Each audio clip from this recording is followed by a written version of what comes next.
Alors bonsoir à toutes et à tous, je suis ravi de vous retrouver pour déjà une 410e rencontre Vlil et ce soir on reçoit donc Soufiane Kaloua pour son deuxième roman Chasseur d'été aux éditions Agulot après la vallée des Lazars.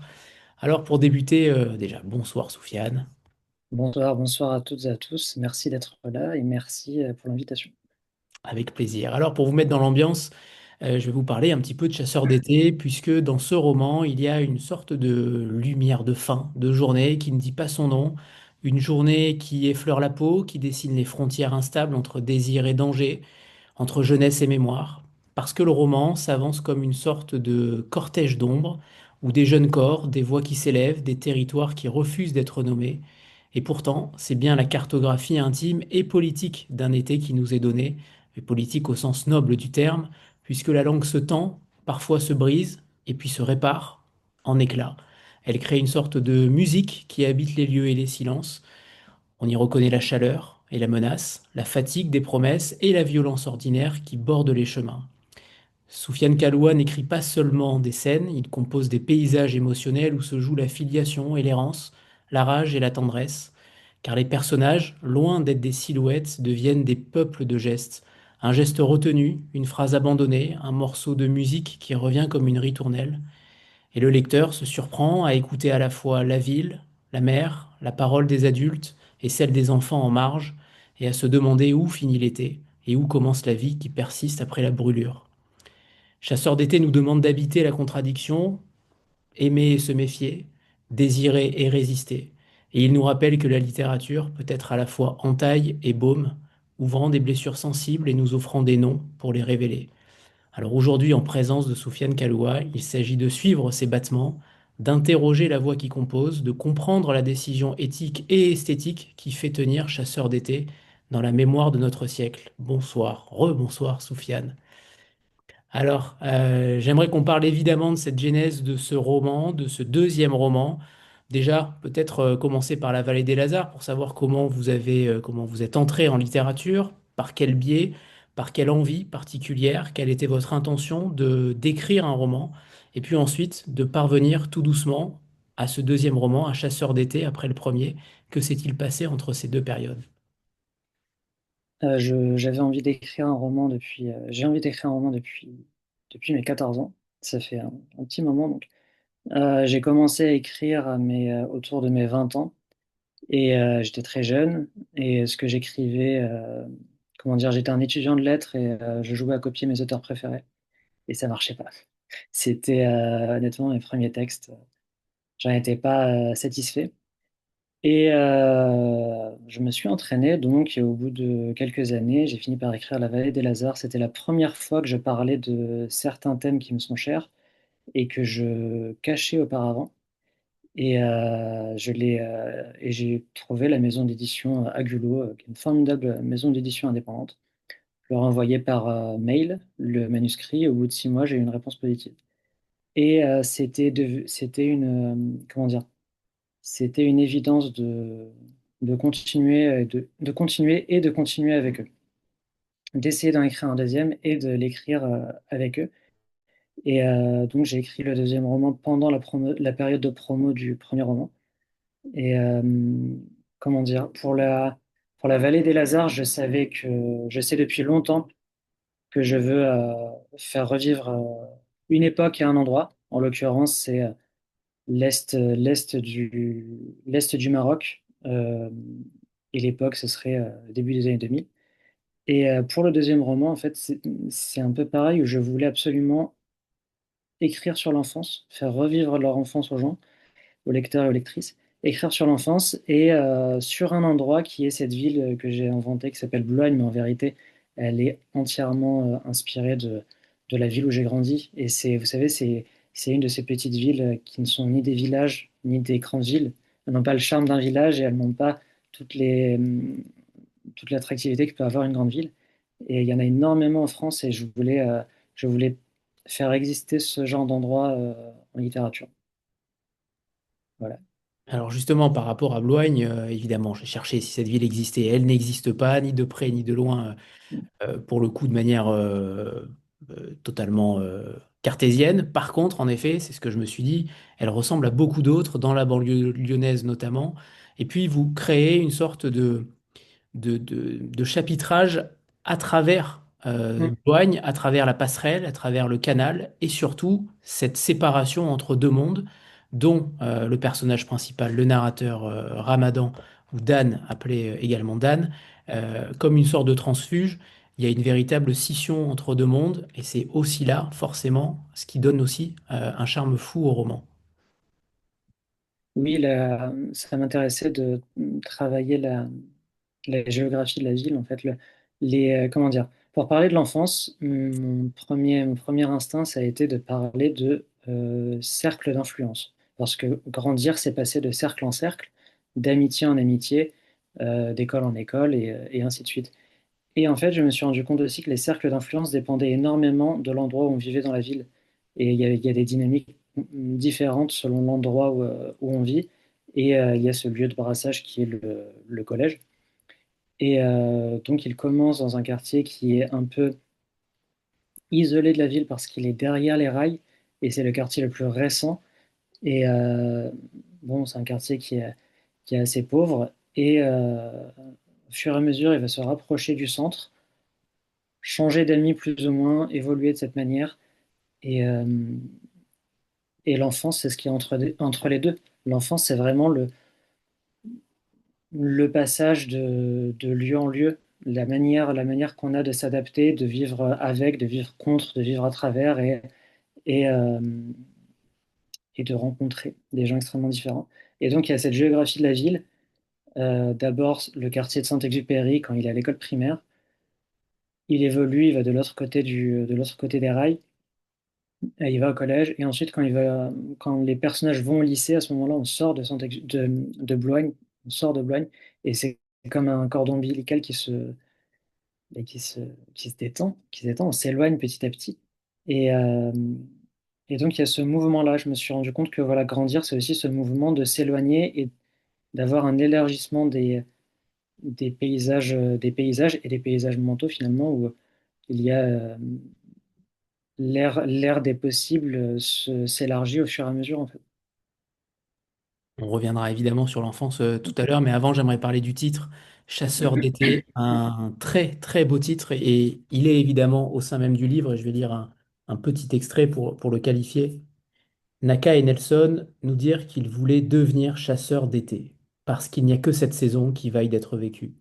On les questionna, ils expliquèrent, un chasseur d'été est quelqu'un qui change d'hémisphère en fonction des saisons. Il reste toujours au chaud, comme un chat qui suivrait la course du soleil sur le sol d'un appartement, déplaçant sa sieste en fonction de l'ensoleillement. On ferait pareil à l'échelle de la Terre, disait Naka, hilar. Nelson renchérit. Il était hors de question pour lui de vivre dans le froid. Il nous expliqua qu'il n'avait pas besoin de faire d'études. Il allait apprendre à construire des maisons, à la dure, par le travail, etc., etc. C'est vrai que Chasseur d'été, ça donne beaucoup de couleurs au texte, ça donne beaucoup d'éléments intuitifs, métaphoriques et autres. Qu'est-ce que vous vouliez mettre derrière ce titre et surtout quel poids tient ce titre dans la lecture que vous voulez offrir? Et j'ai eu beaucoup de mal à trouver le titre. Le premier titre que j'avais en tête, c'était La mécanique stellaire. Parce que il y a une image à un moment dans le roman je l'utilise assez souvent d'ailleurs, où je parle de ces personnes qui ont leur propre centre de gravité et leurs amis sont en orbite autour de ces gens-là. Et je pensais donc, je me disais donc, encore une fois, grandir, c'est passer d'orbite en orbite, de centre de gravité en centre de gravité. Et j'avais cette image-là en tête. Ça me dérangeait un petit peu parce que je voulais un titre plus clair que la mécanique stellaire. Et c'est mon éditeur qui m'a suggéré Chasseur d'été parce que ce passage était déjà écrit. Et il m'a suggéré ça et je me suis rendu compte que ça définissait très très bien le livre parce que c'est dit dans l'incipit du livre où l'enfance, comment dire, l'enfance a son propre regard. Il y a le, les personnages, ils voient le monde complètement différemment d'un adulte. Et ça m'intéresse aussi que l'adulte qui lit ce livre puisse se dire, mais moi, j'aurais absolument pas réagi comme ça, j'aurais pas fait ça, j'aurais pas. Et, et en fait, partager ce regard, c'était aussi utiliser cette métaphore de chasseur d'été que je trouvais assez poétique, où c'est des enfants qui sont assez finalement assez rêveur parce que changer d'hémisphère en fonction des saisons, c'est quand même très optimiste, pour ne pas dire autre chose. Mais en même temps, il y a une logique, il y a une logique qui est, c'est ça que j'aime beaucoup dans ce passage et que je trouve très poétique dans ce passage, c'est que le personnage qui parle de tout ça, il parle d'un rêve et en même temps, il établit une vraie logique. Je serai maçon parce que maçon, c'est un métier dont on a besoin partout. Et le fait de raconter l'enfance, de faire revivre l'enfance, c'était aussi de reconstruire cette logique, cette vision des choses et cette poésie qu'il y a derrière ces raisonnements qui ne nous viendraient pas forcément à l'esprit. Et je finis le roman là-dessus d'ailleurs. Les personnages prennent une décision à la toute fin du roman qu'un adulte ne prendrait pas normalement. Et, euh, et donc il y a tout ça derrière Chasseur d'été. Et au-delà de ça, je trouvais ça très beau comme titre. Donc. Et évidemment, on va parler d'enfance, puisqu'il y a beaucoup de passages dessus, des passages lumineux. J'en citerai quelques-uns tout à l'heure, mais avant cela, j'aimerais que vous nous donniez votre regard sur cette enfance. Vous parlez du dernier bastion de l'enfance pour le lycée. Vous parlez de la difficulté d'avoir des souvenirs d'enfance, finalement, une mémoire à partir de 2 ans, mais finalement, même entre 2 ans et 18 ans, il y a quand même beaucoup de choses qui s'y passent. Et j'imagine que chacun d'entre nous a, ou surtout n'a pas, la plupart des souvenirs en tête. Quel est votre regard par rapport à cette période-là? Est-ce que vous la trouvez tendre? Est-ce que vous la trouvez difficile? Finalement, qu'est-ce que la littérature permet de faire pour cette période? J'ai un double regard parce que bon, déjà, j'ai eu une enfance, mais aussi je suis professeur. Et je suis professeur dans un établissement secondaire. Et bah, c'est tout à la fois. En ce moment, dans mes deux premiers romans, pour le coup, ça a été un. J'ai bien aimé travailler cette matière. C'est tout à la fois, c'est violent. Ça a des violences qui disparaissent au fur et à mesure, surtout à l'époque du collège, c'est violent. Et à côté de ça, c'est extrêmement intense parce que j'ai vraiment l'impression que c'est plusieurs étapes où nos yeux s'ouvrent par palier. Nos- Plein de choses qui se révèlent au fur et à mesure. Et là, j'ai essayé de les retranscrire bah, géographiquement d'abord avec cette structure du livre qui passe par la géographie et, euh, et par les rencontres, toujours rencontrer des gens plus différents les uns que les autres et toujours apprendre à partir de ça. Et donc, c'est une période qui est extrêmement intense et dans mon troisième roman, je ne travaillerai pas là-dessus, mais pour mes deux premiers romans, j'ai beaucoup aimé la travailler. Et oui, encore une fois, vraiment cette idée de dévoilement, d'apprentissage des signes aussi. Il y a un apprentissage des signes où, comment dire, le narrateur, le narrateur a des cercles amicaux qui évoluent beaucoup. Et quand il passe de l'autre côté des rails, il se retrouve avec des enfants qui ne partagent absolument rien avec sa famille, son éducation et aussi avec son milieu socio-économique. Et, euh, et l'idée, c'est toujours d'apprendre de nouveaux signes et de créer de nouveaux signes. Je fais toute une page sur les règles de jeu dans leur endroit où ils jouent au football sur une place de la mairie. Et les règles se sont faites naturellement, mais en même temps, elles répondent à une logique et elles sont gravées dans le marbre presque. Et c'est vraiment, oui, cette adaptation-là, cette créativité. Et là, j'ai beaucoup d'admiration pour tout ça. Et je vais Ça a été citer une matière trois. intéressante à travailler. Pardon? Non, non, c'est bon. Et je vais citer trois passages par rapport à cela, trois petits passages, mais qui disent beaucoup aussi du roman et de l'enfance que vous mettez à travers ce roman. J'ai longtemps cru que l'enfance était une antichambre, un préalable à cette vraie vie qui nous attend tous, l'âge adulte. J'avais tort. L'enfance est une petite vie à part entière. Un petit peu plus loin, CM2, âge sauvage et inconséquent où la chaleur du soleil et le parfum de l'herbe fraîche suffisaient à nous transformer en jeunes animaux entièrement préoccupés par le jeu et la nourriture. Et encore un petit peu plus loin, je l'ai découvert bien après, le lycée est le dernier bastion de l'enfance, le dernier endroit où la société vous veut du bien, veut prendre soin de vous, sans rien attendre en retour. Je trouve que ces trois passages illustrent bien ce que vous avez voulu aussi mettre en avant à travers cette enfance, à travers ce regard. Et je vais revenir sur cette place de la mairie où ils sont, où finalement c'est le préambule, c'est la mise en place de cette amitié à travers ces quatre enfants, où ils se retrouvent et en effet ils inventent des règles, ils créent une société, une mini-société, ils disent même que c'est un petit peu le Conseil constitutionnel, qu'ils sont révolutionnaires. Pour le coup, le foot a une place extrêmement importante chez les jeunes garçons la plupart du temps. Aujourd'hui, ça a évolué un petit peu, mais c'est quand même la plupart du temps cela. C'est un véritable ciment amical pour créer des liens. Là, ça va totalement inclure ces quatre gamins. Et je trouve que vous le faites avec une extrême subtilité, une extrême tendresse, parce que tout débute ici et un simple ballon peut véritablement créer un lien social extrêmement puissant. Oui, et ce qui est assez étonnant finalement, c'est que toutes les autres différences disparaissent à partir du moment où ils sont sur la place de la mairie, parce que ce qui importe à ce moment-là, c'est est-ce que tu veux jouer au foot ou non? Est-ce que tu, est-ce que tu sais jouer au foot ou non? Et le plus important, c'est est-ce que lui, il est meilleur que moi ou non? Et euh, ce n'est plus la qualité de ses vêtements ou la richesse de ses parents ou ce genre de choses. Et c'est une agora, c'est un lieu de rencontre, c'est un endroit où tout ce qui peut séparer disparaît. Et c'est le premier lieu de sociabilisation du narrateur et des autres personnages. Et c'est formateur pour la suite où ils vont au lycée et ils rencontrent beaucoup plus de monde à cet endroit-là. Et, euh, et voilà, les dynamiques se construisent à partir de là. Et en même temps, c'est aussi un endroit central de la ville où il y a eux qui jouent et il y a des personnages un peu errants qui s'arrêtent et qui repartent. Et ça les fait rencontrer aussi des gens qui ne sont pas forcément fréquentables. Et l'idée, évidemment, c'était de parler de l'enfance, mais c'était aussi de raconter une histoire. Et il y a cette intrigue et cette histoire où je mets je mets une tension dès le départ avec un danger, j'essaie de mettre un peu de suspense où, vous savez, il y a l'autrice Donna Tartt qui donnait cette définition du suspense, c'est deux personnes sur une scène en train de parler autour d'une table. Il y a une bombe en dessous de la table. Les spectateurs et les spectatrices le savent, mais les deux personnages ne le savent pas. Et là, il y a cette idée que il va se passer quelque chose. On sent qu'il va se passer quelque chose. Les personnages, pour le moment, ils sont en train de jouer au foot. Ils ne sont pas au courant. Le lecteur, la lectrice sait qu'il va se passer quelque chose.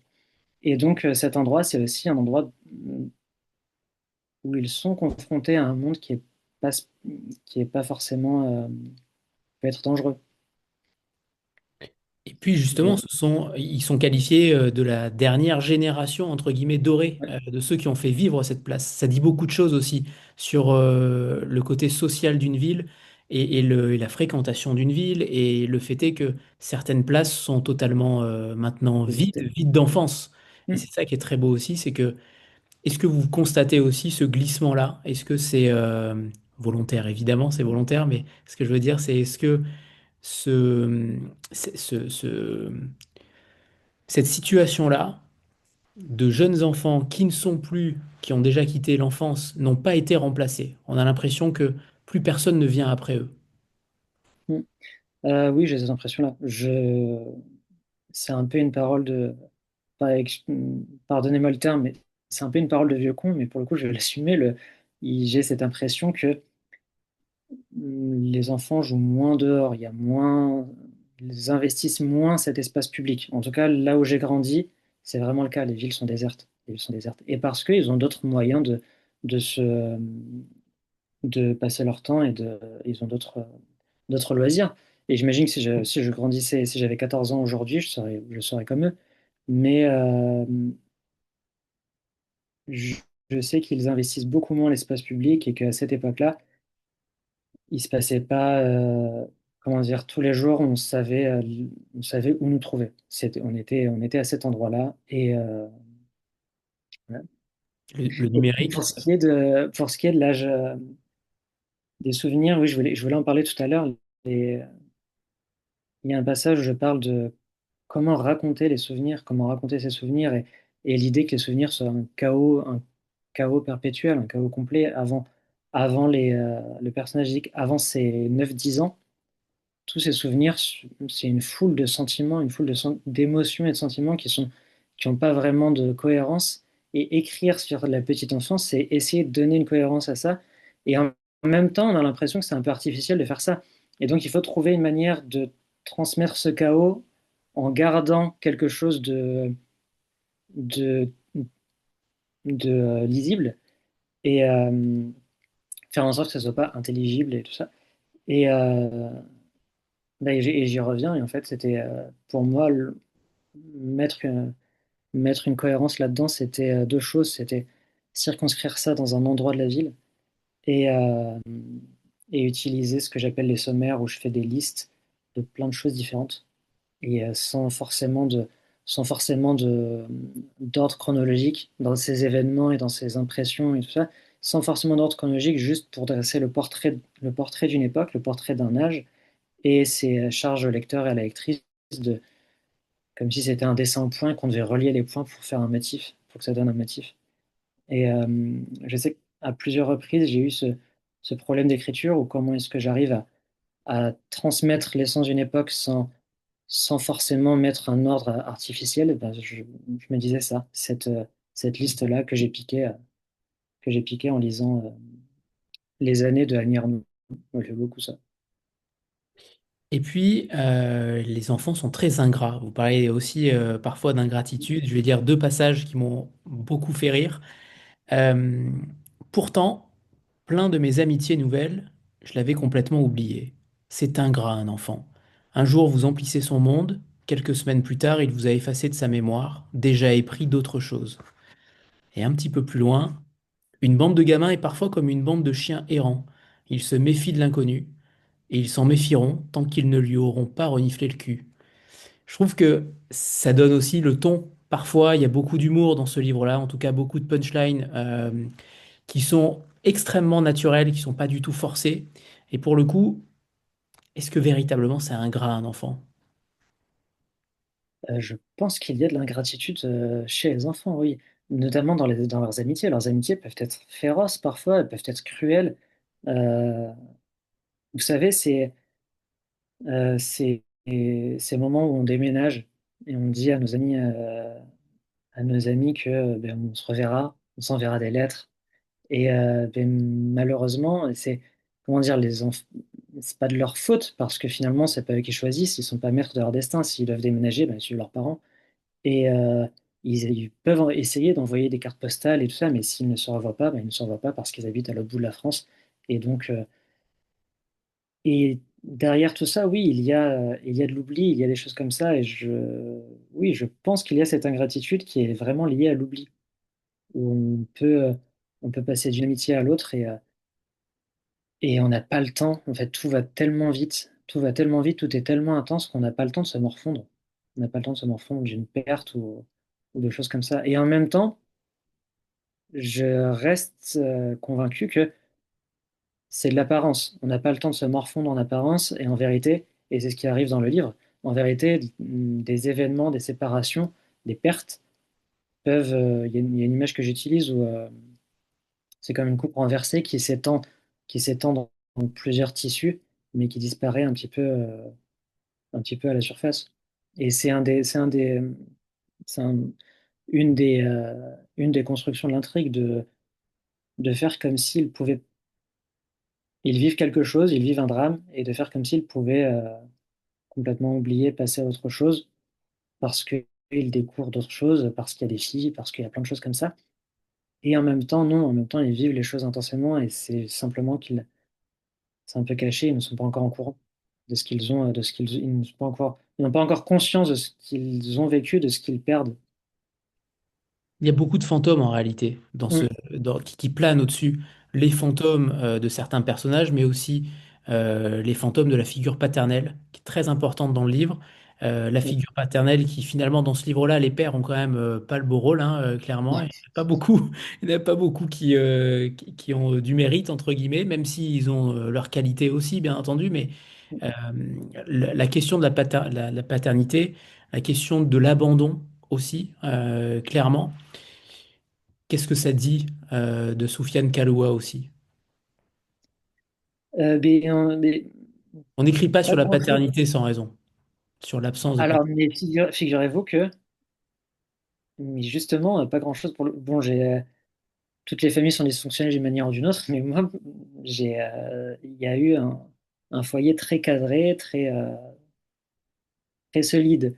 Et là, il me fallait pour les personnages, et aussi c'était une manière de m'éloigner du narrateur. Je voulais pas que ce soit autobiographique, je voulais pas que ce soit autofictif, donc il fallait que je m'éloigne du narrateur. Et une manière de m'éloigner de lui, c'était de lui construire ce couple de parents, avec, euh, avec cet accord entre la mère et le père qui est absent, tellement absent que au début du roman, l'enfant ne le connaît même pas, ne le reconnaît même pas quand il le voit. Et Il y a des il me va-et-vient quand fallait, même dans le récit. il Il y y a a des des va-et-vient, ouais, il y a des va-et-vient. va-et-vient. Et comment dire, il me fallait des familles dysfonctionnelles pour chacun des personnages, parce que je voulais écrire un roman sur l'amitié, je voulais que l'amitié prenne une place énorme, et pour qu'elle prenne une place énorme, il fallait une famille dysfonctionnelle derrière, parce que tout ce qu'ils n'ont pas dans leur famille, ils essaient de le retrouver avec leurs amis. Et l'amitié entre Dan et Naka, notamment, il y a un parallèle. Naka, c'est vraiment un miroir du père. Et il retrouve son père chez Naka. Et cette amitié, elle vient aussi du fait que son père lui manque. Et ils finissent par devenir très très proches l'un de l'autre par l'affection qu'ils éprouvent tous les deux pour le père. Et bon, voilà. Et voilà, il me fallait ces amis, ces familles dysfonctionnelles. Et le père, j'ai beaucoup aimé l'écrire. Le père, c'est un personnage de roman. Il est beaucoup moins réaliste que d'autres personnages. C'est un vrai personnage de roman et j'ai beaucoup aimé l'écrire comme une présence lointaine et qui peut inspirer et qui n'est pas adaptée. Je trouve j'aime beaucoup les personnages de ce genre. Il n'est pas adapté à la vie en famille, à la vie avec eux. Il n'est pas adapté, il n'est pas fait pour ça.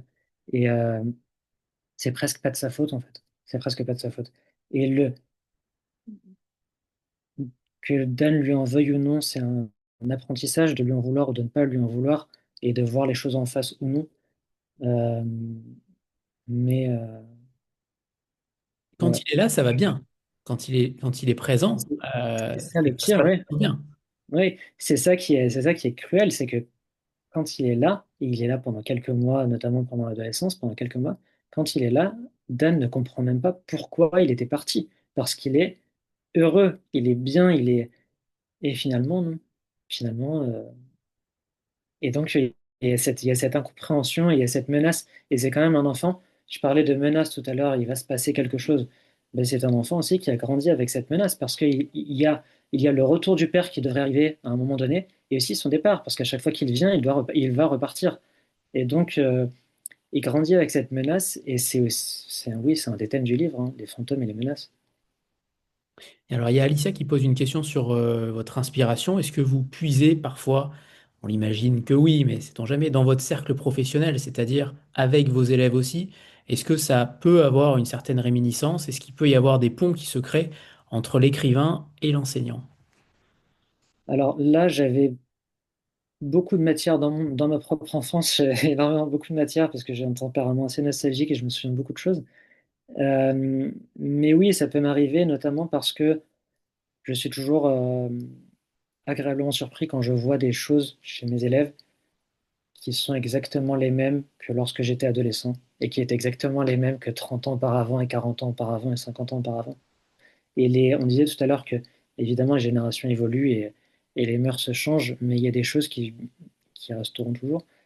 Et, et ce que j'essaie, justement, c'était une manière de reconnaître ce que je devais mettre dans mon roman, c'était aussi les choses que je peux voir encore aujourd'hui chez les enfants. Ça veut dire que c'est des choses qui peuvent toucher tout le monde. En l'occurrence, je suis très heureux. C'est un roman qui est assez générationnel parce que c'est les années 2000, c'est l'enfance au début des années 2000. Mais je suis très heureux à chaque fois quand j'ai des lectrices et des lecteurs qui sont plus âgés, euh, plus âgés, qui me disent mais ça ressemble beaucoup à mon enfance. Et Ce qui peut être inquiétant, ce qui veut dire que rien n'a changé. mais la manière qu'on a de voir la vie, de voir les choses quand on est adolescent, c'est un apprentissage, donc j'ai l'impression que ça ne changera pas. En l'occurrence, moi, je trouve ça rassurant. Mais tout le reste change, mais il y a une essence, il y a quelque chose d'essentiel qui ne change pas. Et, euh, et donc, pour ce qui est de mes élèves, je pense il y a un peu de ça. Et accessoirement, j'ai toujours été un peu. J'ai besoin de recul pour écrire. Le temps de l'écriture n'est pas le même que pour faire un film ou écrire une chanson ou quoi que ce soit. J'ai toujours besoin de recul, j'ai besoin de plusieurs années pour écrire ce qui mérite d'être retenu et donc évacuer ce qui mérite d'être oublié. Et j'aimerais bien écrire un roman avec ce que j'ai pu vivre dans ma vie professionnelle, mais je sais que j'en serais incapable aujourd'hui. J'aurais besoin de temps, d'un temps pour avoir le recul. Est-ce que vos élèves ont lu La Vallée des Lazars ou Chasseurs d'été? Est-ce que vous avez eu un dialogue avec eux aussi par rapport à ça? C'est un roman véritablement qui est parfait pour être lu par un adolescent, clairement, pour aussi lui montrer qu'il y a peut-être d'autres choses qui peuvent se passer, des choses plutôt drôles, parfois pas du tout. L'avertir aussi de certains dangers. Finalement, est-ce qu'il y a un lien clairement avec les adolescents? Est-ce que vous faites des rencontres aussi en lycée, en collège, par rapport à ça? J'en ai fait principalement en lycée, et en lycée en France et en lycée au Maroc aussi. J'avais fait une tournée dans des lycées français dans plusieurs villes marocaines l'année dernière pour la vallée des Lazars. Et oui, j'ai pas mal d'élèves et d'anciens élèves qui ont lu La Vallée des Lazars et qui s'apprêtent ou ont déjà lu, qui s'apprêtent à lire ou ont déjà lu Chasseurs d'été. Et bah, globalement, ils ont bien aimé, hein. En même temps, j'ai des élèves qui sont formidables, donc ou du moins ceux qui ont pris la peine de lire le livre de leur prof de français sont formidables. Et c'est déjà des élèves qui ont une appétence pour la lecture en général et qui ont un excellent niveau. J'enseigne à Seine-Saint-Denis dans le 93 et dans un établissement qui est très très mixte. Et il y a une grosse différence et ça marche très bien. C'est rare que ça marche aussi bien là, ça marche vraiment bien. Et j'ai quelques élèves qui sont vraiment excellentissimes. Donc, voilà. Ça fait du bien de l'entendre, hein. On n'entend pas toujours ça. Vos Non, mais Oui, oui, Sofiane. non, j'allais dire juste le métier, les seuls problèmes du métier sont en dehors des élèves. Pour le coup, c'est jamais le problème, les élèves. Souvent, ils sont un peu bêtes parce qu'ils sont jeunes et ça s'arrête là. Ils sont jamais méchants, ils sont jamais. Non, les problèmes du métier, de toute façon, sont structurels. Ok. Voilà. Euh, je me suis toujours posé la question du point de vue narratif. Comment on choisit finalement que c'est Dan et que ce n'est pas, que ce ne sont pas les autres finalement qui prennent la parole quand on décide d'avoir un narrateur, pas omniscient mais presque. Comment vous avez fait ce choix-là? On sent qu'il y a beaucoup de tous vos personnages, ils semblent habités par des marges en fait extrêmement précises. Et j'aimerais savoir comment vous avez pu rendre toutes ces fragilités-là, pardon, sans les réduire avec le propos narratif de Dan. Dan a un point commun avec le narrateur de La Vallée des Lazars, c'est qu'il est assez effacé et observateur. Et un bon narrateur, c'est ça, un bon narrateur, c'est en tout cas, les narrateurs que j'aime, ce sont pas forcément des personnages principaux. Ce sont des narrateurs qui savent observer, qui savent voir et qui donnent à voir et qui ont un regard intéressant. Et comment dire, les personnages comme Nelson ou Naka ont besoin d'être intéressants, ce sont des personnages. Mais le narrateur, ce qui est intéressant chez lui, c'est pas tant sa personnalité ou lui-même. Ce qui est intéressant chez lui, c'est sa manière de voir les choses et l'acuité avec laquelle il voit certaines choses, ou alors sa manière aussi de ne pas voir certaines choses, sa manière de passer à côté de certaines choses. Et donc, mon narrateur, c'est comme ça que je l'ai construit. Il fallait qu'il soit moins flamboyant que Nelson et Naka, et il fallait qu'il soit plus sensible que Max et Paul, par exemple. Je pense que c'est ça, c'est une question de regard et de sensibilité. Pour mes deux premiers romans, ça a été le cas en tout cas. Et bon, voilà. C'est, j'avais besoin d'un narrateur qui ressemble à ça. Et pour l'anecdote, les autres personnages, il y a pas mal de personnages qui sont très, très, très inspirés d'amis d'enfance et de gens qui existent vraiment. Et c'est ça qui est intéressant, c'est que ce narrateur-là, il est vraiment en dehors. Parfois, on l'oublie presque. Quand on lit, il s'intéresse vraiment tellement aux autres qu'on l'oublierait presque quand on lit le roman. Et c'est ça que je trouve plutôt aussi original. C'est rare qu'on ait un narrateur en dehors de la sphère, pas en dehors véritablement, il est clairement dedans, mais dans la manière de raconter, il se situe véritablement un petit peu à côté des choses. Et puis, il y a dans certaines scènes beaucoup d'économie de gestes. Je trouve que vous êtes extrêmement économe sur la violence notamment. Vous n'avez pas besoin d'en dire trop. Tout se suppute, tout se crée sans forcément beaucoup de mots. Comment vous avez décidé de ce qui allait rester tacite et un petit peu caché? Comment on travaille cette matière-là extrêmement, là aussi, un petit peu comme le narrateur, un petit peu à l'écart des mots. C'est beaucoup de travail. C'est vraiment beaucoup de travail. Et d'ailleurs, c'est aussi ce que j'ai appris depuis mes premiers textes à mes 20 ans. La Vallée des Hasards, je l'ai écrit à 27 ans. Et vraiment, pendant ces années-là, j'ai appris à retrancher. Parce que c'est presque un lieu commun. Écrire, c'est retrancher, c'est couper, c'est trouver comment dire beaucoup avec peu de mots. Et ça devient un objectif au moment où on écrit. Et ça devient un objectif. Et c'est l'objectif de toutes les relectures. Les relectures, elles sont là pour ça. Elles sont là pour est-ce que je peux. C'est délicat à trouver un équilibre entre en transmettre beaucoup avec peu de mots et en même temps, il faut que le lecteur et la lectrice comprennent.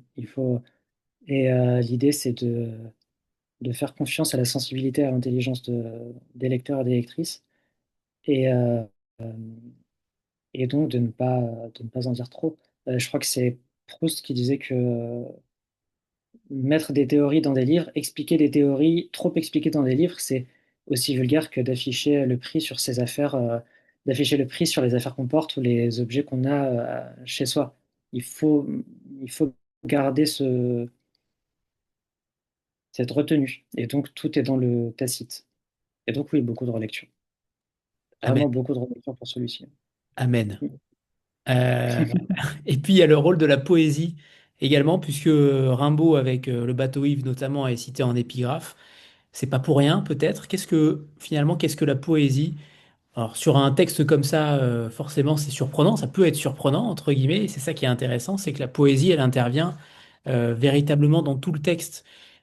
Comme ça, comme une sorte de main invisible. Qu'est-ce que ça apporte finalement à l'écrivain qu'est Soufiane Kaloua? Qu'est-ce que la poésie peut insuffler comme tissu littéraire quand on écrit des romans? Je parlais de regard tout à l'heure, c'est valable aussi pour les auteurs. Il faut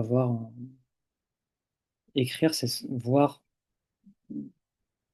oui, avoir le regard adéquat, savoir voir une chose, voir qui est essentiel, ce qui peut être intéressant, ce qui peut faire, ce qui peut faire fiction, ce qui peut être dans une fiction. Et le regard, on parlait de Rimbaud, le regard, c'est celui du poète. Le poète, c'est celui qui sait regarder, le poète est voyant, etc., etc. Bon, c'est très connu, hein. Et, et je pense que pour un romancier, c'est pareil, savoir discerner ce qui peut. Et vraiment, là, dans mes souvenirs d'enfance, choisir ce que je. Et en vrai, je pense qu'en même temps, même quand j'étais enfant, je savais, il fallait qu'il c'est pas, il y avait un besoin il y a certains moments, je voulais les garder. Il y a certains moments, je voyais une intensité dans ces moments, je voyais une épaisseur dans ces moments, et je savais que ça devait figurer quelque part, ça pouvait figurer quelque part plutôt. Et, euh, et donc, je dirais que la, comment la matière, comment la poésie peut être utile au roman, c'est vraiment avec ce regard. Et en l'occurrence, ça marche très très bien avec Rimbaud. Euh, Avoir un regard juste un petit peu décalé de la réalité, du quotidien et de tout ça pour discerner des choses. Et puis la violence dont je parlais tout à l'heure, elle n'est jamais gratuite. Elle travaille la matière sociale.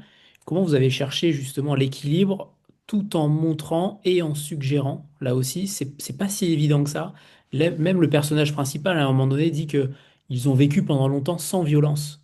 Mm. Euh, alors, est-ce que c'est entre guillemets un déni? Est-ce que ça n'en est pas un? Est-ce que finalement leur enfance fut tellement dorée que la violence est passée outre?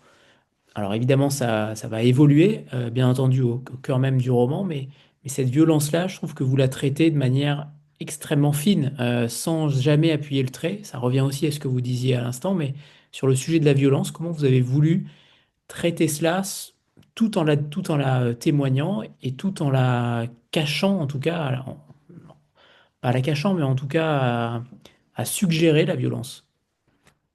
Là, pour ce roman, ce qui était intéressant, c'était que c'est l'auteur de vue du narrateur. Il a écrit à hauteur de vue du narrateur et le narrateur ne voit pas. Quand il est enfant, il y a des choses qu'il ne voit pas et qu'il voit un peu de biais. Et ça peut faire écho à un passage que je lirai tout à l'heure. Il voit des choses qui ont une réalité pour les adultes, qui ont une réalité complètement différente pour lui parce qu'il a un regard inexpérimenté et il ne voit pas cette violence et il la déguise. Et, euh, et c'est en ça qu'ils sont protégés de tout ça. Et je sais pas si c'est du déni, mais oui, c'est un peu de déni finalement parce qu'ils ont Ou de la protection. ouais, de la protection et le moment où ils disent justement qu'ils n'avaient jamais connu la violence, n'avaient jamais, c'est simplement qu'ils n'avaient pas encore vu, ils ne savaient pas encore voir et ils l'ont vu dans une scène, voilà, au milieu du roman, ils le voient à ce moment-là et à partir de là, ils peuvent voir d'autres choses. Il y a une scène précise où ils croisent quelqu'un sur la passerelle et la mère d'un personnage sur la passerelle. Et je vais pas spoiler, mais disons qu'au moment où ils voient ça, c'est après la moitié du roman, après le moment où ils voient vraiment la violence. Quand il voit ce personnage, il fait un parallèle avec quelque chose qu'il imaginait quand il était enfant. Et il y a un glissement, son point de vue est complètement différent maintenant. Maintenant, il voit les choses complètement différemment. Et donc, bon, comment parler de ça d'une manière détournée? Juste là, en l'occurrence, dans ce roman-là, ce qui était intéressant, c'est que c'est des enfants, et donc je pouvais soit mettre quelque chose d'assez humoristique ou alors d'assez poétique à chaque fois euh, sur les choses qu'il voit et que le lecteur voit en filigrane. Et, euh, et après, encore une fois, vraiment, c'est beaucoup de travail par exemple, vraiment la scène dont je parle au milieu du roman, où il découvre quelque chose, je l'ai réécrite des tas de fois parce qu'il fallait pas que ce soit trop. Et je sais, bon voilà, après et il y a l'humour, il y a quelque chose de poétique, il y a aussi des petits procédés, des procédés narratifs, plutôt que de raconter la violence, raconter raconter les conséquences de la violence, plutôt que de parler du coup, parler de la marque qu'il y a après le coup. Et je trouve ça toujours beaucoup plus violent, beaucoup plus efficace de décrire ce qu'il y a après, ce qui est la conséquence, plutôt que de décrire l'action en elle-même. L'action en elle-même, on s'en fiche, on sait tous ce que c'est qu'un coup de poing. En revanche, euh, En revanche, la couleur de l'œil après le coup de poing, elle change systématiquement. Et donc, ce serait de raconter l'après. Et encore une fois, c'est une question de regard, hein. Encore une fois, c'est une question de détourner le regard. C'était pour un autre type de scène, mais c'était une interview de Modiano où le, toutes les scènes où deux personnages couchent ensemble, en fait, il détourne le regard. C'est comme si la caméra se décalait et il va décrire, pendant que les personnages couchent ensemble, il va décrire un autre détail dans la pièce. Et il y a un glissement perpétuel comme ça pour dire que faire comprendre que ça existe, mais on y reviendra. On va pas en parler tout de suite, on y reviendra. Très bien, très belle définition de ce qu'est la littérature. On va prendre une petite photo de groupe et Soufiane, ça va être le moment de nous lire votre premier extrait. Voilà, pour la photo de groupe. 3, 2, 1. Et c'est bon, parfait. Soufiane, c'est à vous pour le premier extrait.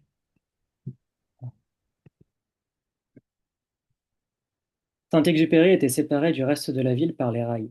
La gare était petite, mais les lignes nombreuses. Une passerelle immense permettait de les franchir pour aller de chez nous au centre, avec son école Berlioz, sa mairie et ses boulangeries. Nous étions trop jeunes pour passer là-bas, même Nelson ne s'y risquait pas.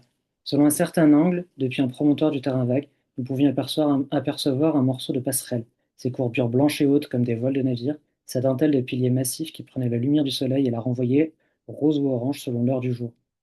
Ma mère passait là-bas quotidiennement, le matin à 5 heures pour aller faire les ménages, l'après-midi pour rentrer. J'imaginais sa silhouette minuscule en foulard et djellaba, traînant derrière elle le chariot avec lequel elle faisait parfois les courses. Quand je lui demandais comment c'était de l'autre côté de la passerelle, elle me répondait invariablement, comme ici, en un peu mieux.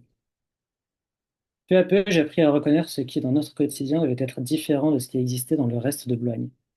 Là-bas, il était peut-être rare qu'un enfant de 9 ans ait le même niveau de liberté que Nelson.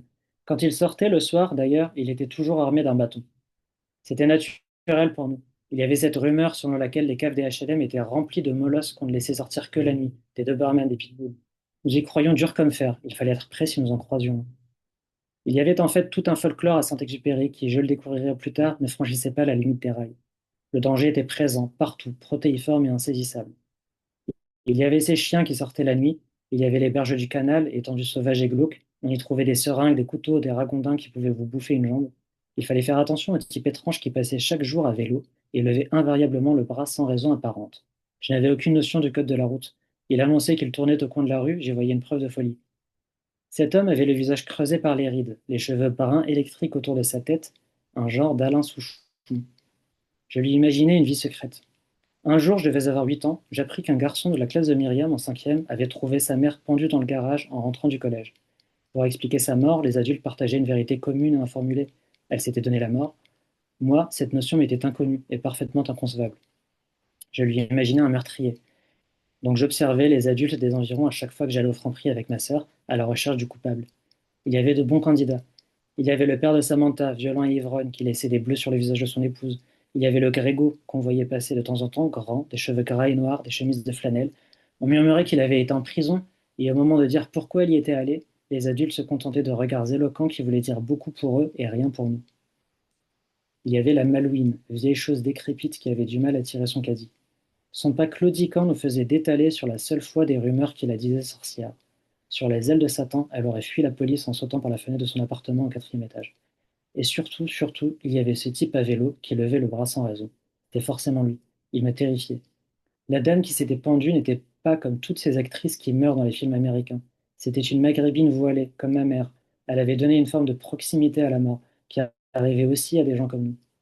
Pendant des semaines, je courais en rentrant de l'école, terrifié à l'idée que cet Alain Souchon à vélo ait pu passer chez moi et commettre le même crime, puisqu'elle était là en liberté, levant le bras sur son vélo, incompréhensible et louche, et personne d'autre que moi ne semblait s'en inquiéter. Mélangé à nos jeux, se substituant à nos jeux, le danger était permanent, mais rien n'arrivait. Nous vivions dans la possibilité du mal sans qu'il ne se manifestât jamais ouvertement.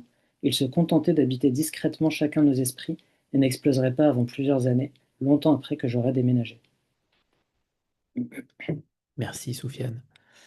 Il y a une scène dans le livre également qui peut faire rêver, qui peut être peut-être inquiétante aussi, c'est la scène de la capsule temporelle. Dans une série télé, en effet, certains personnages prennent une capsule et l'envoient à des générations futures. Et il y a une liste de choses que les personnages mettent dans cette capsule-là. Est-ce que vous vous êtes posé la question, est-ce que ce qu'il y a dans le roman, c'est ce que vous auriez mis aussi dans cette capsule envoyée à des générations futures? Alors là, c'est des enregistrements de langue parlée, des cheveux, de l'artisanat, des vêtements des cris d'animaux, entreposer des plantes, des écorces d'arbres, de plumes. Il y a beaucoup de choses finalement. C'est une superbe, je ne sais pas si ça existe vraiment, mais en tout cas, je trouve que le message, il est extrêmement parlant, puissant. Et je pense que chacun d'entre nous devrait peut-être composer sa propre capsule temporelle. Je trouve que c'est un jeu d'écriture qui est intéressant, c'est assez semblable au questionnaire de Proust. Et pour l'anecdote, je donne plein de jeux d'écriture de ce type-là à mes élèves de troisième, parce qu'au début de l'année, on travaille sur l'écriture de soi et l'autobiographie. Et j'essaie de les faire réfléchir sur eux-mêmes. Qu'est-ce qui peut les définir? Qu'est-ce qui peut être l'essence de leur personnalité et d'eux-mêmes? Et donc, qu'est-ce qu'ils mettraient dans une capsule temporelle, par exemple? Et là, parler de l'enfance. L'adolescence, c'est quand même, comment dire, le souvenir que j'ai du lycée, c'est vraiment que c'était une époque où on se cherchait complètement par les vêtements, par la musique qu'on écoutait, par plein de choses comme ça. On se cherchait, on essayait de se définir. Et et donc la capsule temporelle était très pratique pour la capsule temporelle était très pratique pour montrer ça, montrer que les personnages sont en recherche d'eux-mêmes. Et c'est ce qui les relie, et ils ont cette chance aussi, c'est qu'ils en ont conscience, parce qu'il y a énormément d'adolescents qui ne s'en rendent pas compte, qui ne réfléchissent pas assez sur eux-mêmes, et c'est un de mes objectifs là avec mes troisièmes en début d'année à chaque fois, c'est d'en faire de futurs adultes en les faisant réfléchir sur eux-mêmes. Et là, donc, il y a ces personnages qui découvrent cette capsule temporelle et qui se rendent compte aussitôt de l'intérêt que ça a. Et il y a cette idée dans la, comment dire, ils partent d'une série télé, parce que c'est des enfants qui vivent à la campagne, donc ils passent beaucoup de temps devant la télé. Et après, ils font un parallèle aussi, et c'est Naka qui en parle, il me semble. Euh, non, c'est pas Naka. Bref, ils font un parallèle avec cette boîte en métal qui parcourt l'espace et qui a été envoyée par la NASA et qui essaie de donner une définition de l'humanité, où il y a un schéma de l'être humain et des choses comme ça. Et, euh, et ils en viennent à se dire, oui, mais si jamais il y avait une vie extraterrestre qui tombait sur cette boîte en métal, il serait tellement loin qu'on serait même pas, on serait même pas vivant au moment où il la trouverait, ou nous enverrait un message ou quelque chose comme ça. Et là, c'est Naka qui dit ça, où il se rend compte que l'intérêt de cette capsule temporelle et de cette boîte métallique, c'est pas tant de dire, comment dire, c'est pas tant de chercher un contact, mais c'est de dire qu'on a été là et qu'on a été comme ça, qu'on a ressemblé à ça, on a, on a existé. C'est de dire ça en fait, et donc de trouver comment on a existé, ce qui nous a fait exister. Et ce qui nous fait exister, c'est des tas de choses, et donc c'est les choses qu'ils pourraient imaginer mettre dans la capsule temporelle. Et accessoirement, pour l'intrigue, j'ai trouvé mon dénouement avec cette capsule temporelle. Et ça a été un vrai problème. Et donc, j'ai été content d'utiliser ça pour l'intrigue. Très bien. C'est la question de la transmission. Il y a beaucoup finalement de transmission, alors pas forcément avec la famille dans ce roman-là. On a l'impression que la transmission se fait davantage par l'amitié, par les amis autour, Mm. à travers différentes choses. Mais c'est vrai que le rôle familial de cet héritage, de cette éducation, on a l'impression que ces familles, elles sont certes dysfonctionnelles, mais elles sont perdues en fait. On a l'impression qu'elles sont perdues et c'était à une époque où le numérique n'était pas forcément présent, en tout cas très peu. Aujourd'hui, elles le sont peut-être encore plus avec le numérique, mais pour le coup, euh, cette question-là, cette question de, on va pas dire de l'abandon familial, on va pas exagérer, mais ce glissement déjà dans les années 2000.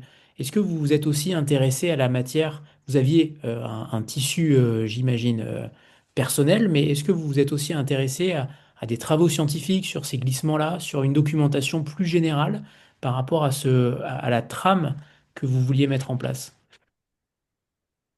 Non, pas de source scientifique. En revanche,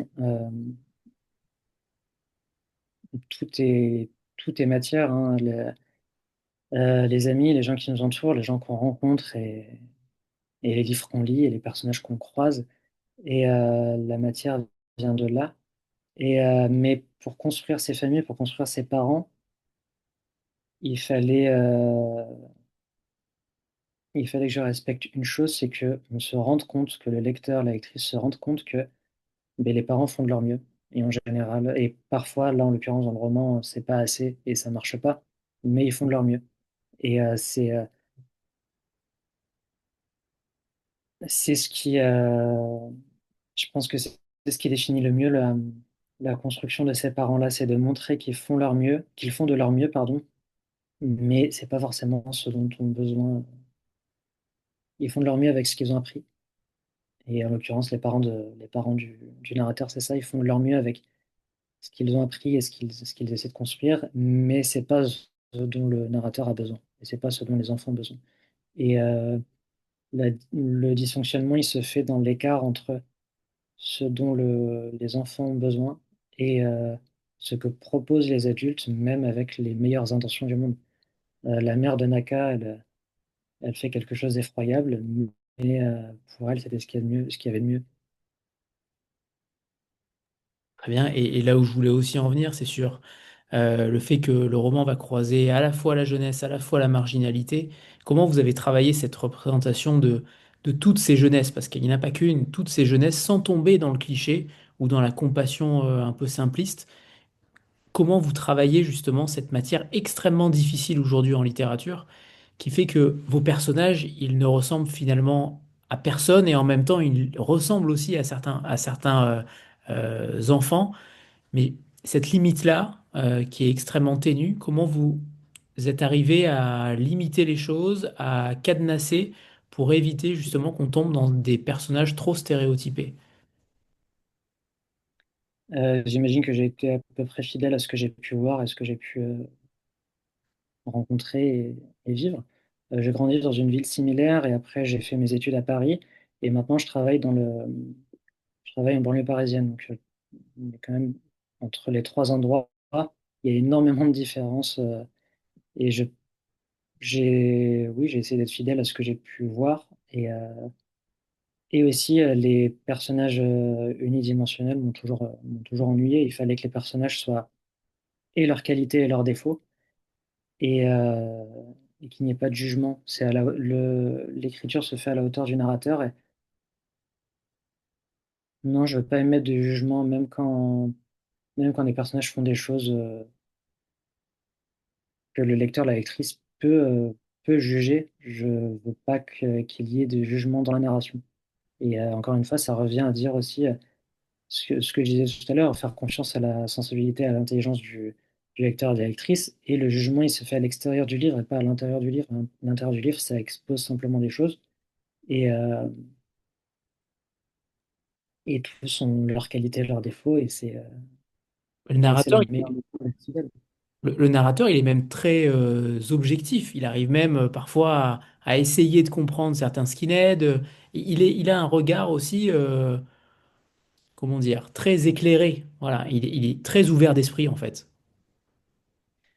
Oui, c'est un narrateur. Il fallait qu'il soit comme ça. En fait, c'est aussi que, mais justement, c'est aussi que je pensais pas parler de ça, tiens. J'ai parlé du Maroc dans mon premier roman et ça m'a plu de parler de ça dans mon premier roman parce que c'était très important et je me rendais compte qu'il fallait que je passe par là parce que je suis d'origine marocaine, hein. Il fallait que je parle de ça dans mon premier roman. Et dans le deuxième roman, ça ne pouvait pas être, je voulais pas que ce soit un thème, je voulais que ce soit juste une musique de fond, un décor de fond, quelque chose de normal. Voilà, le personnage est d'origine marocaine, mais c'est pas grave, c'est pas ça l'histoire. L'histoire, elle se fait ailleurs. Et comme dans la vie de tous les jours. Et je pense que grandir dans un endroit pareil, en étant d'une autre origine et en ayant un mode de vie complètement différent de celui des camarades, ça force à l'adaptation, ça force à s'adapter à tout. Et s'adapter à tout, c'est éviter de juger. C'est regarder, observer et soit faire pareil, soit faire différemment, mais comprendre comment les choses se font et pourquoi les choses se font. Et je pensais pas faire je pensais pas faire de lien avec ça. Je suis très content de la question, mais je pense vraiment que c'est ça, c'est la faculté d'adaptation. Et pour s'adapter, il faut ne pas juger. Et l'adaptation, elle est extrêmement développée quand on grandit dans une famille comme la mienne en vrai, hein, ou comme celle du narrateur, dans un endroit, dans un environnement comme Boulogne. On devient un caméléon. Et pour devenir un caméléon, il faut comprendre comment les gens fonctionnent. Et si on comprend comment les gens fonctionnent, on en vient à ne pas juger. Très bien. Et j'ai beaucoup pensé à Laurent Petit-Mangin, Ce qu'il faut de nuit. Je ne sais pas si vous l'avez lu, Soufiane, mais il y a en effet une belle résonance, je trouve, avec Chasseur d'été. Mais rien à voir avec ça, mais à partir de quel moment vous vous êtes dit, ça y est, j'ai mon sujet, j'ai mon narrateur, j'ai le roman. Euh, à partir de quand vous avez trouvé cette voix de Dan? Est-ce qu'il y a eu un déclic visible peut-être sur certains instants de l'écriture? Et surtout, euh, est-ce que la narration a changé? Est-ce que le livre a grossi, diminué? Qu'est-ce qui s'est passé au cours de l'écriture aussi pour Chasseur d'été? Dans un premier temps, mon idée, c'était de raconter, et ça aurait donné un texte complètement différent. Dans un premier temps, mon idée, c'était de raconter une bande d'amis d'enfance qui ont une trentaine d'années et qui se retrouvent. Et en fait, c'était un texte court, c'était un peu une nouvelle où il y avait une nouvelle fracassante à la fin du texte. Et donc, ils se retrouvent pour un événement, et c'était les funérailles de l'un d'entre eux. Voilà. Une bande d'amis d'enfance qui se retrouvent à la trentaine passée pour les funérailles de l'un d'entre eux. Et je me suis rendu compte que ça marchait pas, ça n'allait pas. Je sais pas pourquoi, mais ça n'allait pas. Il y a des choses que j'aimais beaucoup, mais ça n'allait pas. Et aussi, dans tous les cas, c'est quand même vu et revu la bande d'amis d'enfance qui se retrouve pour un événement. Bon, voilà. Et j'ai développé ce texte, j'ai écrit ce texte, et en fait, je me suis rendu compte dans le texte que j'avais écrit, il faisait une trentaine, une quarantaine de pages, il y avait 5 ou 10 pages d'un flashback de leur enfance. Et je me suis rendu compte que ce flashback de leur enfance, où je parlais du personnage du père sur une page, je me suis rendu compte que mon roman était là. Que, en fait, c'est ce passage-là que je prenais beaucoup de plaisir à écrire et qui était beaucoup plus fluide que tout le reste du texte. Et donc, c'était juste un flashback qui a fini par grossir et par devenir l'entièreté du texte. Et, euh, et le déclic, c'était ça. Le déclic, c'est écrire ce flashback et me rendre compte qu'en fait, j'avais pas envie d'écrire une bande d'amis de 30 ans. Je voulais raconter ce qui s'était passé avant, ce qui s'était passé dans leur enfance. Et, euh, et le premier, et à chaque fois ça m'est arrivé, je sais que je vais finir un roman à partir du moment où j'arrive à trouver le ton que j'emploierai. Et là, vous avez appelé ça la voix du narrateur, hein, c'est ça en fait. Et en fait, le début du roman, c'est le narrateur qui ramasse des cailloux. Et il a 7 ans, il ramasse des cailloux parce qu'il veut absolument avoir des cailloux uniques. Et il les met dans une trousse parce qu'en fait, c'est des graviers. Et s'il fait un pas, il trouve d'autres graviers qui sont complètement identiques. Donc il les met dans sa trousse parce qu'au moins dans sa trousse, ils seront uniques. Et il les montre à sa mère. Et sa mère fait comme s'il n'existait pas d'autres cailloux dans le monde. Et à côté de ça, il rencontre Nelson. Ils ont 7 ans. Et Nelson lui dit qu'il est riche. Il ne l'est absolument pas. Mais il lui dit sur le ton de la confession, du complot, j'arrive pas à trouver le mot exact, mais il lui dit qu'il est riche. Et voilà, quand j'ai écrit cette page, je me suis dit, ok, c'est bon, c'est là. J'ai mon narrateur ici. J'ai mon narrateur et j'ai aussi toute la matière du livre, c'est-à-dire que l'enfant ramasse des cailloux et il veut qu'il soit unique, donc il renie la réalité et il les met dans sa trousse pour qu'il soit unique. Et à côté de ça, confidence, c'est ça, merci. Merci, c'est ce mot-là, confidence. Et l'autre personnage qui vient lui faire une confidence en disant qu'il est riche, alors que la sœur du narrateur, 2 pages plus loin, lui dit bah non, mais Nelson, il habite dans les HLM à côté de la gare, il est encore plus pauvre que nous.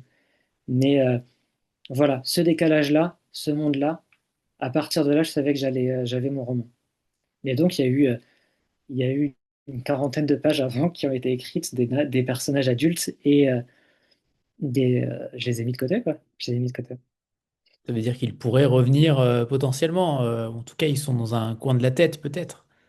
Ils sont dans un coin de l'ordinateur et si jamais il y avait un intérêt, si je trouvais un, peut-être, pourquoi pas, si je trouvais vraiment une histoire à raconter. Mais là, l'histoire se suffit en tant qu'elle-même. Pour Chasseur d'été, là, J'aime beaucoup l'anecdote. Il y a aussi de très beaux dialogues, parce que évidemment, c'est un texte qui est plutôt très oral. Comment vous travaillez ça? Comment vous travaillez la musicalité? Est-ce que on pourrait très bien passer une bande son aussi à travers le roman? On aurait très bien pu avoir une playlist à la fin avec différents titres. Est-ce que vous travaillez en musique? Est-ce que vous lisez les textes à haute voix pour pouvoir aussi regarder comment ça sonne à l'oralité? Ou au contraire, vous êtes plutôt un écrivain terré dans l'ombre pour écrire.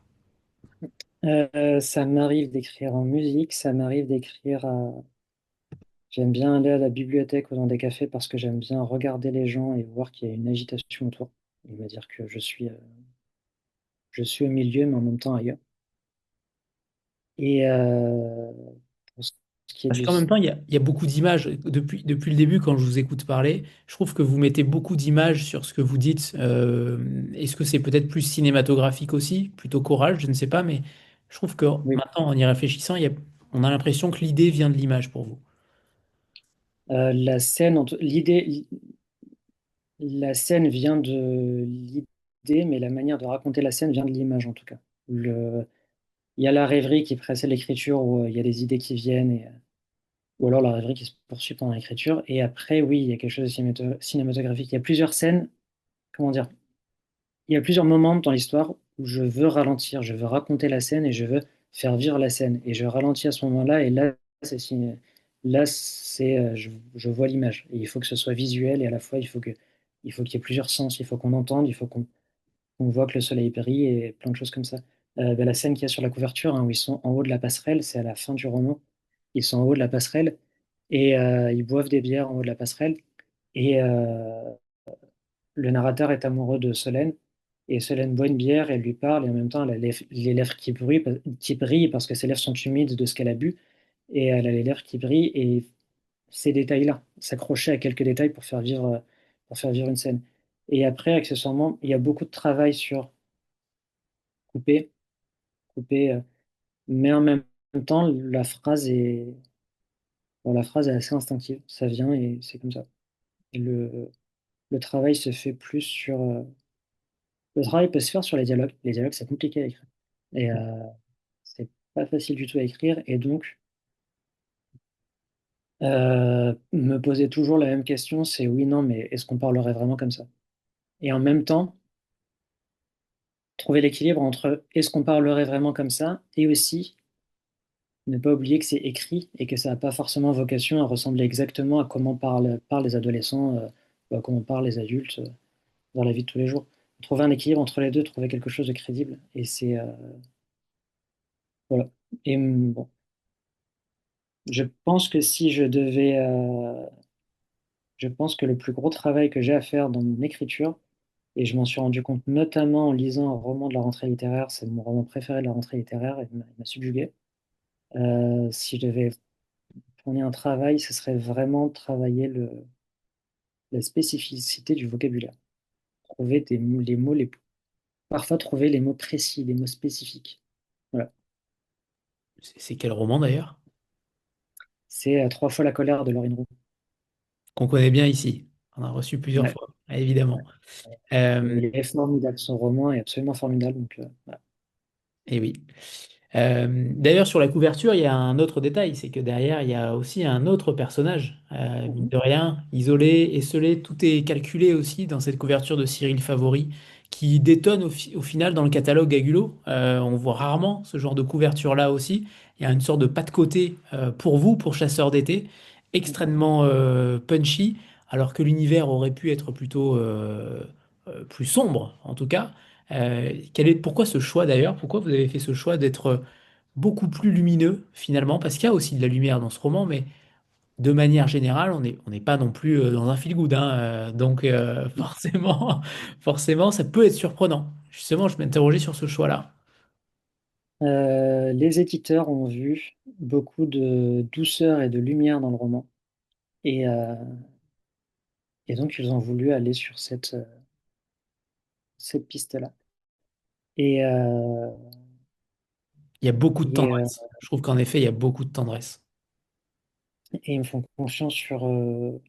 Ils m'ont fait je sais pas si c'est un cadeau, mais je leur ai dit que je voulais pas de photos pour ce roman-là. J'imaginais pas une photo en fait. Et je voulais que le roman soit incarné, que la couverture soit incarnée par les personnages, pardon. Et en même temps, j'imaginais pas une vraie personne, hein. Et donc, je leur ai demandé une illustration. Et voilà, ils sont formidables. Et ils ont accepté d'aller dans cette direction-là. Avec des personnages sans visage. Ça aussi, ça peut avoir aussi Mm. son importance. Mm. Il y avait une question juste avant. Oui, c'était sur le prochain roman. C'est Alicia qui demandait si vous connaissiez déjà le thème de votre prochain roman.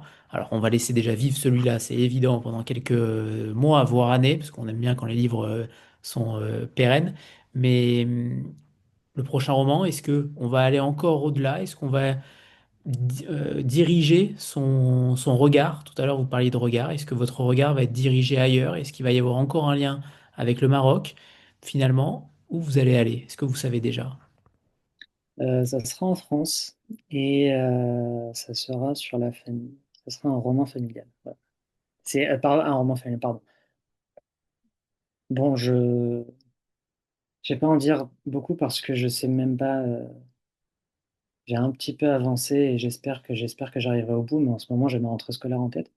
Ça sera un roman sur un fait de société et comment un fait de société a un impact sur une famille. Voilà, un impact sur une famille. Et donc, ça sera de la troisième personne. Ça sera pas quelqu'un qui enquête sur sa famille. Ça sera de la troisième personne. Première fois que je fais de la troisième personne. Et plusieurs membres d'une famille qui sont forcés de vivre dans leur maison pendant quelques mois. Et voilà. Je sais pas. Bon, voilà. Très bien, c'est parfait. Ça nous donne un petit peu l'eau à la bouche, c'est parfait. Ne vous en dites pas trop, c'est très bien. Puisqu'on a le temps, je pense, d'ici au moins un an avant Mm, publication. Voilà. mm. Il y a deux questions que je pose régulièrement aux auteurs. La première, c'est celle de la bibliothèque qui prend feu et il va falloir sauver un seul livre. Lequel avez-vous choisi, Soufiane? Oula. Euh, C'est celle-ci que je vous avais envoyée, on est d'accord, hein? non, Non? Ah, pardon, non. je me suis C'était trompé. un auteur qui mériterait d'être plus reconnu. Oui, pardon, autant pour moi. Et si je devais sauver un livre, ce serait un... Je ne sais pas. Vraiment, je ne sais. C'est compliqué à choisir. Je pense que ce serait le premier roman d'Albert Cohen qui s'appelle Solal. Parce que c'est un roman qui traite magnifiquement de l'exil et c'est un thème que j'ai pas fini d'explorer, l'exil. Voilà. Très bien. Donc la vraie question que je vous avais vraiment envoyée avant, c'est celle de l'auteur méconnu que vous aimeriez remettre au goût du jour, ou en tout cas le livre ou l'auteur, vous choisissez un auteur méconnu, donc qui n'a pas de palmarès dans les 10 meilleures ventes de la Fnac. Qui avez-vous choisi, Soufiane? Alors, c'est un auteur qui n'est pas si méconnu que ça, mais je trouve qu'il devrait être plus connu, il devrait avoir beaucoup plus de succès. Il a sorti, son dernier roman est sorti l'année dernière et j'ai choisi Florent Oiseau. Et Ah, c'est un auteur extrêmement drôle et c'est très difficile de faire rire avec un texte et je suis toujours admiratif. Et il arrive à écrire des romans extrêmement drôles et en même temps mélancoliques. Je lui ai déjà dit, j'aimerais qu'il écrive de la poésie en prose. Finalement, il le fait plus ou moins sur son compte Instagram à une époque où il faisait des vidéos et il y avait une voix off qui. Et finalement, ça ressemble un peu à de la poésie en prose.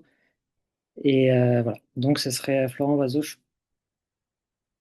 En fait, c'est lui que j'aimerais mettre en avant parce que il n'y a que lui qui écrit comme ça, il n'y a que lui qui me fait rire, globalement. Donc, voilà. bon, alors évidemment, Florent Oiseau, qu'on connaît particulièrement bien, puisqu'il a reçu le prix Vlil il y a 2 ans pour Tout ce qui manque, un auteur Ouais, tout ce qui incroyable. manque. Ouais, Et ouais. en effet, il mérite d'être remis au goût du jour. C'est évident. Merci, Soufiane. La deuxième question, c'est celle de s'importer, d'être, tout à l'heure on parlait de la capsule temporelle, là vous allez directement être dans un personnage de fiction pendant 24 heures ou plus. Qui avez-vous choisi et est-ce que vous changeriez sa destinée? Ben, je parlais de ce roman tout à l'heure, justement. Ce serait dans le premier roman d'Albert Cohen, Solal. Je choisirais Solal à la toute fin du roman. À la toute fin de son roman, il y a quelque chose d'un peu. Il y a une scène qui est complètement. Qui a l'air fantastique, qui est complètement incroyable, où il s'en va sur un cheval et il y a toute sa famille qui l'abritait dans le sous-sol de son château, qui est sorti du sous-sol, qui est sorti des caves et qui le suit. Et il y a quelque chose de presque messianique. Il part comme ça avec sa famille et ça s'arrête là. Et en fait, je voudrais que ça s'arrête là. J'aurais voulu que ça s'arrête là. Euh, Belle- euh, ap- Parce qu'après, il y a Belle du Seigneur. Il y a le roman Solal et après, il y a le roman Belle du Seigneur. J'aurais voulu que pour Solal, ça s'arrête à ce moment-là, à la fin du roman Solal. Belle du Seigneur, j'ai beaucoup aimé, mais ouais, j'ai beaucoup aimé, mais s'il avait pu, bon, voilà, j'aurais voulu que ça s'arrête à ce moment-là, parce il y a une autre destinée. En fait, voilà, la fin du roman Solal dessine une autre destinée pour ce personnage principal et beaucoup plus intéressante que ce qu'il y a dans Belle du Seigneur. Voilà un Voilà. nouvel atelier pour les élèves de troisième, réécrire la fin de Solal. Exactement. Ouais. Et puis ben voilà, on va terminer cette rencontre avec un deuxième extrait, Soufiane, de Chasseur d'été. C'est à vous.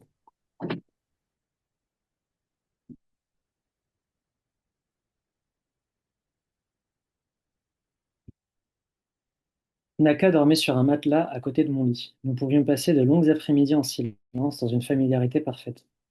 Le soir, nous parlions longtemps, jusqu'à très tard, de tout et n'importe quoi, en regardant les taches au plafond comme on le ferait d'un ciel étoilé. Nous y voyions des motifs, l'Australie, une tortue sur un skate. Il me disait qu'il aimait ma chambre parce qu'elle avait le sens de l'épure. C'était involontaire, mais c'était vrai. J'avais peu de meubles et la seule chose un peu originale était la peinture sur les murs. Il me parlait de son père aussi. Ses versions de sa mort changeaient parfois. La seule constante était que Naka avait 4 ou 5 ans quand il l'avait perdu. Lors de notre première rencontre au collège, il nous avait dit qu'il était mort d'une crise cardiaque à 42 ans et que lui-même mourrait probablement à cet âge-là aussi. Il attendait cela de pied ferme et ça ne le dérangeait pas, parce que, disait-il avec assurance, 42 est un nombre cosmique et il y a un sens caché dans les chiffres. Au début de la classe de troisième, il nous parla d'une maladie héritée de père en fils depuis les bombardements d'Hiroshima et qui apparaîtrait en lui à coup sûr dans les années à venir. Et à son retour de Bretagne, en second, il raconta, avec force détails haletants, que son père avait été assassiné par une mafia chinoise parce qu'il avait assisté à un règlement de compte qui ne le concernait pas. Il avait été présent au mauvais endroit, au mauvais moment. Il ajouta qu'il l'avait tué à l'arme blanche et qu'il s'y était mis à plusieurs parce que son père était prof de kung-fu et qu'il en avait tué au moins un avant de périr sous les coups. Ce jour-là, je ne m'attardai même pas sur l'histoire. J'ai décidé de le confronter sur le métier de son père. Au collège, il nous avait dit qu'il était artiste et maintenant, il était prof de kung-fu. Naka répondit avec emphase que le kung-fu n'était pas qu'un sport, c'était aussi un art. Il continuait, évoquait des images où il se voyait avec lui, des flashs lumineux dont il ne savait pas s'ils étaient fruits de sa mémoire ou de son imagination. Je me fichais qu'il fabule, parce que nous en venions à dire dans un demi-sommeil, tout au bout de la nuit, que la mémoire et l'imagination sont la même chose. Parfois, quand tout le monde dormait, nous sortions pour déambuler, rejoints par Paul. Il arrivait que Solène et Lise viennent elles aussi, au milieu de la nuit, à vélo ou sur un scooter depuis la ville voisine. Elles jouissaient d'une grande liberté de mouvement et pour cause, elles vivaient toutes les deux avec la grande sœur de Lise qui s'absentait souvent. Lise était partie de chez elle parce qu'elle détestait son beau-père. Solène l'avait rejointe par amitié et afin de s'éloigner de son grand frère, qu'elle supportait de moins en moins pour une raison que je découvrirai plus tard dans l'année. Elles étaient évasives sur leur famille et se contentaient de nous raconter les mésaventures de leur vie à deux. Elles mettaient le mauvais plat au micro-ondes. Elles manquaient de mettre le feu à l'appartement parce qu'elles avaient laissé une plaque allumée. Elles passaient des nuits tourmentées, couteau à la main, parce qu'elles avaient regardé un film d'horreur trop tard dans la soirée. Nous en rions beaucoup. Un jour, en évoquant ses souvenirs, une Lise adulte me confierait légèrement amère qu'elle aurait préféré que sa mère la choisisse, elle, plutôt que son beau-père, et que leurs parents avaient été chanceux d'avoir des filles plutôt raisonnables, parce que deux gamines de 15 ans n'auraient pas dû être autorisées à vivre pratiquement seules. Mais à cette période, nous nous en rendions pas compte. Nous nous rendions compte de rien, pardon. Boulogne était vide, Boulogne nous appartenait. Nous déambulions à 5 dans le noir, emplissant les heures de rien d'autre que nous-mêmes. Les filles restaient avec nous et partaient peu avant l'aube, dérivant sur leur scooter, somnolentes et un peu avinées. À notre retour, mon père insomniaque nous attendait. Il chiquait ou il fumait, assis sur la marche devant la maison, et nous adressait un sourire serein. Il ne nous disait pas d'aller dormir parce qu'il y avait école demain. Il semblait se rendre compte que ces moments étaient précieux et que ce soupir un peu à notre première heure de cours était un prix que nous étions tout disposés à payer. Nous regardions les étoiles avec lui, il parlait des montagnes arides de son pays d'origine, des océans immenses de la vie qu'il avait choisie, et sa voix, mêlée à l'odeur du tabac, nous emplissait de désirs de futur. Je crois que si Naka sut si bien parler avec mon père, c'est parce qu'il fut le premier à voir que d'une certaine manière, mon père aurait toujours 16 ans. Merci, Soufiane. Alors, il y a une dernière question d'Alicia qui vous demande comment vous choisissez les prénoms des personnages et est-ce que c'est important par rapport aussi à leur destinée, à leur caractère, à leur évolution au cœur même du roman? Ça dépend pour chaque personnage. Euh, Là, en l'occurrence, il me fallait des surnoms parce que je voulais que qu'une forme de qu'une manifestation de la proximité de leur amitié, ce sont des surnoms. Et donc, il me fallait des surnoms. Il y a Naka, il y a Max, voilà. Pour ce qui est de Ramadan, de Dan, donc, j'avais cette scène en tête où Nelson lui dit que pour lui, Dan est américain parce que Dan, c'est un prénom américain. Et Dan est très content que Nelson considère qu'il est américain parce que ça veut dire aussi que Nelson était dénué de tous les préjugés de l'endroit et qu'il s'est pas dit, bon, qu'il a pensé que Dan pouvait être américain. Et donc, voilà, c'est pour ces raisons-là. Je pense que surtout dans la vallée des Lazars, les prénoms ont tous une origine, pour le coup. Ont tous un sens. Là, c'est beaucoup beaucoup de sonorité. Je pense que c'est ça, beaucoup de sonorité. Et aussi